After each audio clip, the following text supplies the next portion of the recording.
to gather up under the shed here where I don't have to holler quite so much. By the end of the week, I won't be able to talk. Yeah. First of all, your name is? Harold Broom. And who are you with? Well, I'm retired now. I did work for Exxon Mobil Refinery in Baytown. I've been on this prop for probably 10 years. I've been the module leader for the last, I don't know, 3 or 4 years somewhere. Well, describe the prop to me. This is what they call a pump alley, and it simulates leaks, fires on different sections of it. We've got 4 pumps on it total. They can burn LP or they can burn liquid fuel leak one. We have one that's got a flange leak, one that's got a seal leak, one on the other side's got a flange leak. It's a different size pump. We've got an overhead leak in the back of the prop that's controlled by a chain valve, and then there's also a regulator loop. Do we have a team leader? Team leader, what's the most important thing in your mind out here? Life safety. Life safety. So we light this thing up, you see fire going out there, you're going to make your 360, see what everything looks like. What's the first question you want to ask that unit operator or whoever representing your process? Do we have fire everybody counts for? Exactly. First thing you need to, what's the next thing we want to know? What's on fire? What's on fire? Why do we want to know what's on fire? Well, it's the polar solvent or is it the hydrocarbon? Okay. It's a hot one. What else would you like to know? Is it a sour stream? Is it a benzene stream? What's that tell you? That tells you what kind of PPE your team needs. You know, do we need to breathe an air on, or what's the requirements we need to go into this? Would be another good thing to know. How about any remote block valves? Okay, can you turn these fuel sources off from inside the control center? Chances are, some of it you may be able to, but a lot of it you're not going to. In this case, the answer's going to be no. Everything got burned up whenever it lit off. Next thing you'd like to know about is what? Possibly wind direction. What that tells? That tells us what direction we want to attack the fire from.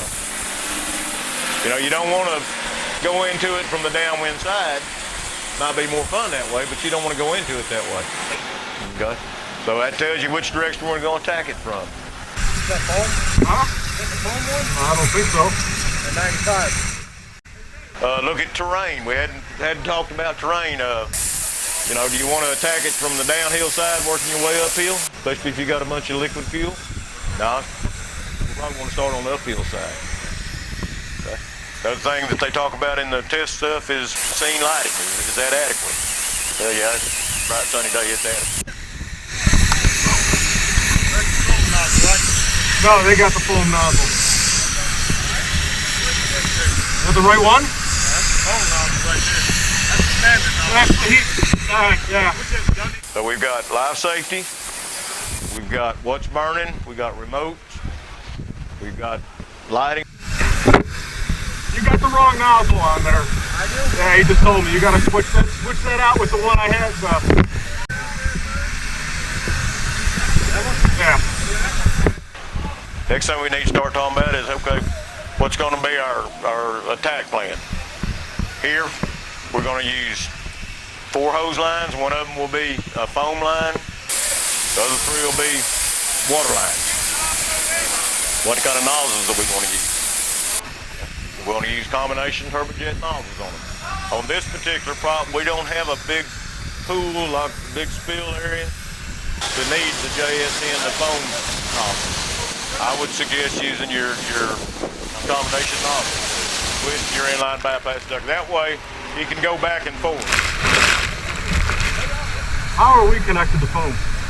Once you get through with your foam line, in other words, you can become a water line again, an attack line.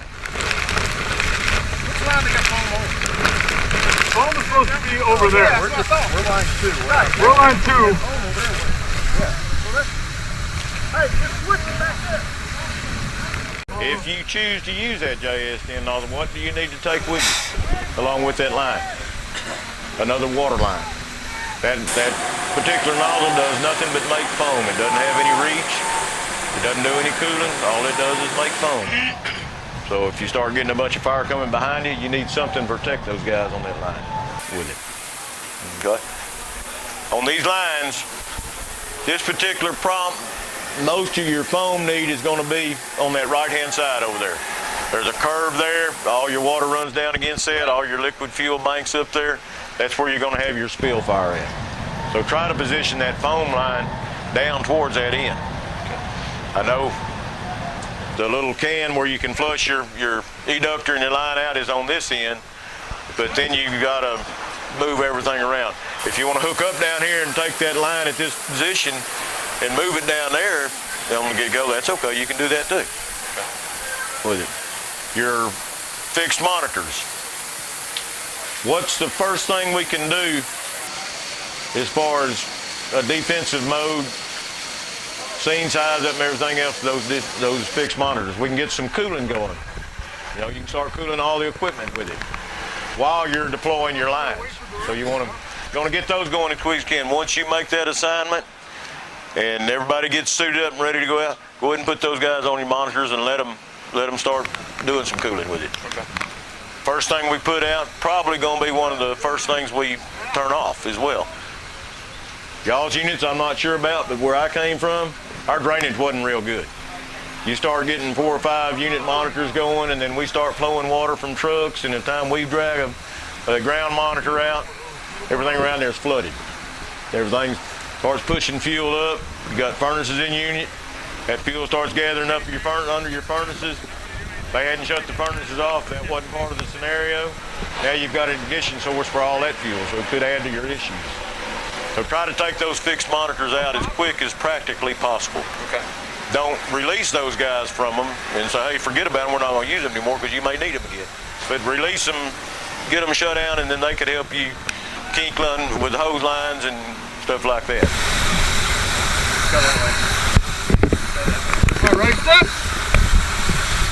Hose handling in this one, especially if you get in the middle, is a little bit tough sometimes.